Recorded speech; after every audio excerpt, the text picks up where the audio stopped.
Billy Carson and others in the popular Ancient Aliens Afrocentric hyperdiffusionist space commonly claim that multiple biblical narratives were copied or plagiarized from earlier Mesopotamian or Egyptian sources. The list is fairly consistent, and it's useful to separate what is actually comparable to what is overstated and misrepresented. So here's a list. So, common Bible stories claimed to be copied: 1. Creation, Genesis 1 and 2. Claimed sources: Enuma Elish, Babylonian; Egyptian cosmogonies, Atum Ptah, Ogdoad. The claim is that Genesis borrows a pre-existing Near Eastern creation myth. The reality is that the Enuma Elish is a violent theogony: gods born from chaos, creation from dismemberment, humans made as slave labor. Genesis 1 is anti-mythological: no divine genealogy, no violence, no sexual reproduction of gods. The literary structure is a 7-day framework, is polemic, not plagiarism, similar questions, but radically different answers. And I go over this in a previous video. Moving on to the flood of Noah. Claimed sources: Epic of Gilgamesh, Atrahasis epic. Noah is copied from Utnapishtim Atrahasis. That's the claim. The reality is, yes, there's a shared flood tradition across the ancient Near East, but pagan versions, capricious gods, overpopulation, gods regret the flood, Genesis, moral judgment, covenant, ethical monotheism. Flood traditions likely reflect a real regional catastrophe, not literary theft. So shared memory does not equal copying. Adam and Eve, we've gone over this in a previous video as well. Claimed sources: Egyptian tree imagery, Enki, Ninhursag, Dilmun myth, Gilgamesh's plant of life. The claim is that Adam and Eve were lifted from Egyptian or Sumerian fertility myths. The reality is that Egyptian stories lack moral transgression, singular human origin, concept of sin.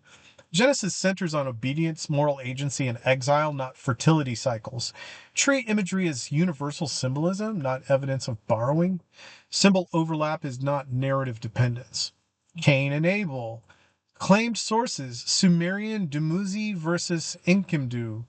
The claim is that the first murder story is copied from rival shepherd-farmer myths. The reality is that the Sumerian text is a romantic rivalry, not a homicide. Genesis introduces moral culpability, blood guilt, divine justice, and mercy. No narrative or linguistic dependence exists. This claim collapses under direct comparison. The Tower of Babel. Claimed sources: Ziggurats, Enmerkar, and the Lord of Arata. The claim is that Babel is copied from Mesopotamian stories about language confusion, but the reality is that Mesopotamian texts celebrate ziggurats. Genesis criticizes them as human hubris. The Bible flips the cultural meaning: polemic inversion, not plagiarism. Moses. Claimed sources: Sargon of Akkad, birth legend, Horus, Osiris, Egyptian.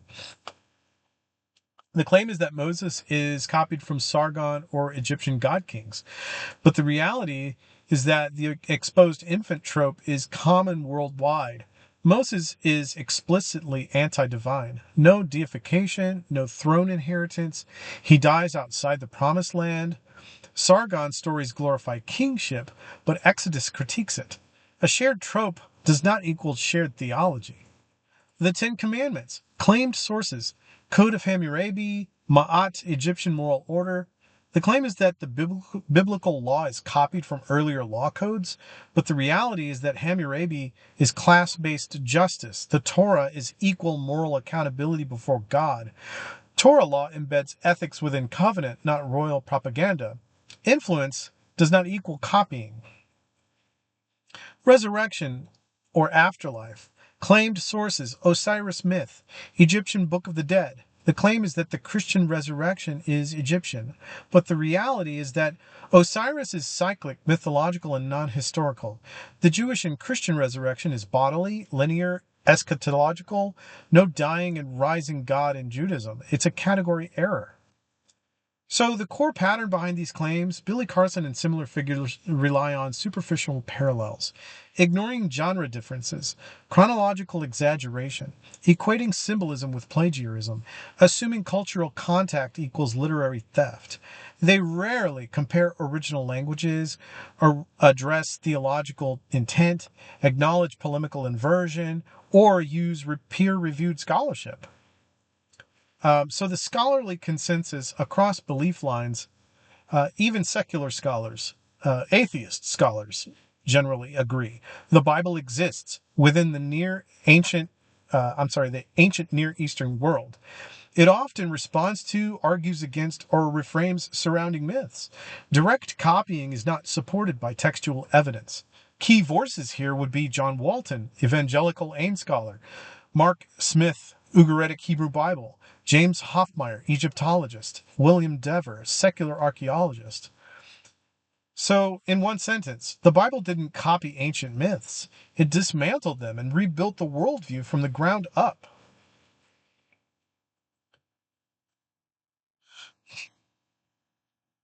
So, to rehash these, going back to the flood, Noah versus Gilgamesh, Atrahasis, the biblical flood is copied from Mesopotamian epics. That's the claim. Flood narratives appear across ancient world because large river civilizations experienced catastrophic flooding. The similarities stop at the existence of a flood in a boat. The key distinctions: Mesopotamian gods flood humanity due to noise and inconvenience, and then panic when humans are gone.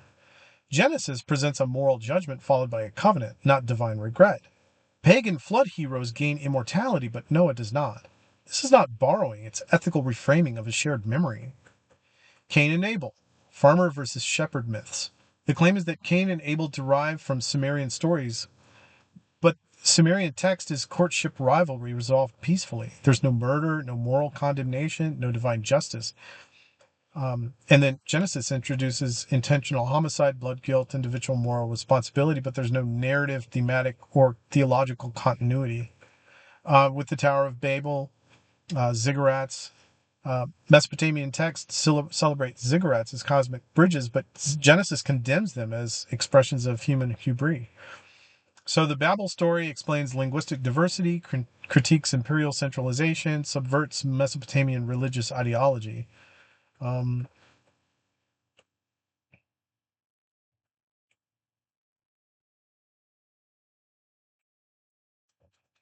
Jesus and the dying and rising God motif. The claim is that Jesus is copied from Horus, Mithras, Osiris, etc. But these claims collapse under scrutiny. There's no virgin birth parallels, no historical deaths, no bodily resurrection, no early Jewish syncretism. Second Temple Judaism was hostile to pagan theology. So the pattern behind these claims, all of these arguments rely on superficial similarity, genre confusion, symbol conflation, chronological exaggeration, ignoring Hebrew textual intent. They are comparative mythology without methodology. So when you remove Eden and creation, every remaining copied myth claim collapses. What remains is deliberate theological opposition, not borrowing.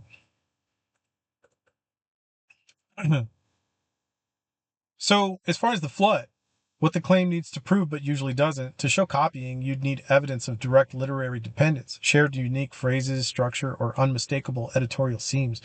Most popular claims stop at both have a flood plus boat. What the Mesopotamian texts actually say. In Atrahasis, the reason for the flood is not moral evil, but a population noise crisis. Humans multiply, their clamor keeps the gods awake, and the chief god wants them reduced. That makes the story's moral universe fundamentally different from Genesis' judgment for corruption plus covenant.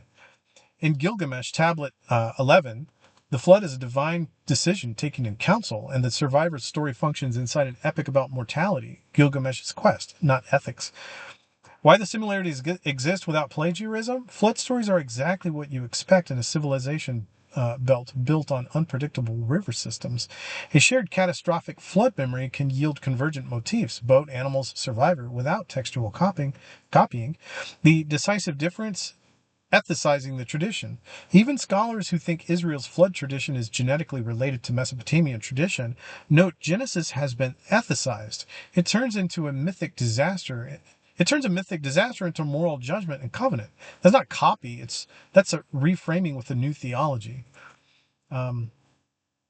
As far as Cain and Abel, the common trick, people conflate a widespread tension, pastoralist versus agriculturalist economies, with a specific biblical narrative: worship, envy, murder, guilt.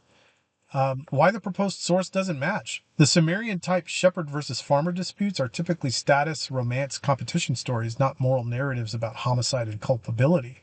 Genesis 4 is built around acceptable versus unacceptable worship, internal moral deterioration, sin crouching at the door, the first murder, blood, guilt, and exile. The logic of the story is moral psychology and accountability, not an economic rivalry tale.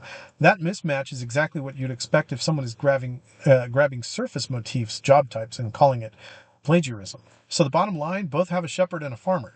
Is like saying Top Gun copied Star Wars because both have pilots. So the Tower of Babel versus ziggurats. Yes, there is a Sumerian text with one language. The Sumerian epic Enmerkar and the Lord of Arata includes a section often called the Confusion of Tongues motif. Preserved in later copies, the primary text is available in translation from Oxford's ETCSL. Why this still doesn't equal Genesis copied it? Function matters more than motif. In Mesopotamia, temple tower building is good. It's civilization and piety.